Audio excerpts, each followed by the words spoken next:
The Encouraging Place is not a place per se, but it's a gathering of people across the city. We have a focus on families. So at Christmas, we do a Pride for Parents Christmas store. We have a focus on women. We call it Women's Empowerment, but we do all kinds of support programs for women. And the other part of what we do that I'm delighted about is the racial healing outreach, which consists of small groups, supper clubs, conferences, a host of things. So those are the three focuses of the Encouraging Place, and that I love to do. There's been space in these lunch conversations to talk about things honestly and ask each other honest questions. I've appreciated having a brother sitting across the table who's black saying, why do you guys do things this way? Why do you live this way? Why is this the dynamic? I experienced this, and why do you think that is? But it has really opened up my eyes to what the many things that we still need to do around racial healing. As someone has already alluded to, there's still much, much more work to do. This entire program within itself is a bit different and unique because it actually drives you. It looks at the person rather than a group. You have to look within yourself and deal with yourself as you look at the material that we study with in the group. I think the book we're using is some 30 years old, but if you read it today, you would say this was written yesterday. All of the incidences and the type of situations that we face and incur are in fact the same things that we're seeing today. I encourage people to join because it helps you to get beyond your own personal biases, helps you get beyond those things that are holding you back and help you see just what and who you are.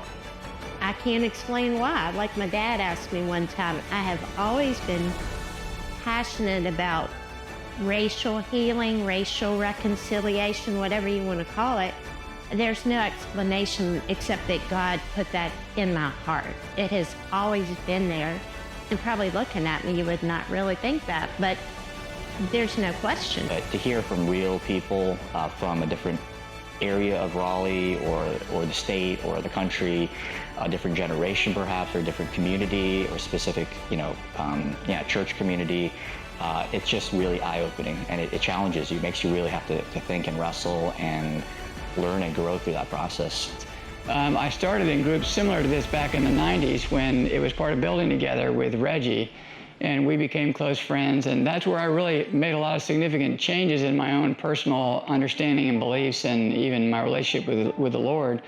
But for this group, what's become really important is to go deeper in meaningful relationships. So one of the things that I'm really excited about is something that's fairly recent, which is the idea of how do we take what we're talking about in these groups outside of the group and make it even more meaningful. Transformation and how beautiful connecting is, right, at such a deep level.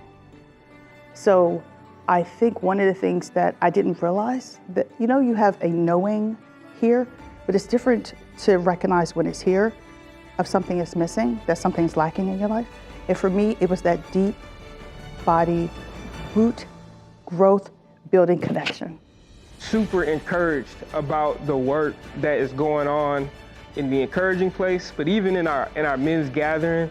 And I want to see more and more young guys like me join the conversation because might we be the generation that just leads differently, and no better place than to learn from men who have gone before us and are even humble enough to sit at the table and have these conversations now. It just continues to awaken me, to show me different ways of looking at situations that seem straightforward in some ways to me, but there's multiple ways to look at it. So I just feel like I've learned, my eyes are always being opened.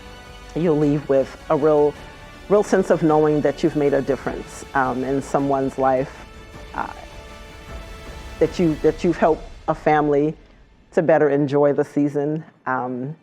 It's always nice to be able to look at a Christmas tree and know that there's something under there for you. And so we've given away a little bit of everything. So come and volunteer with us and help my husband give away everything that's there. Christmas trees included, toys, stuffed animals. He'll give it all away. When I think about Reggie, what manner of woman is she that God could put all of that in her and she can continue to give it out daily? I'm done.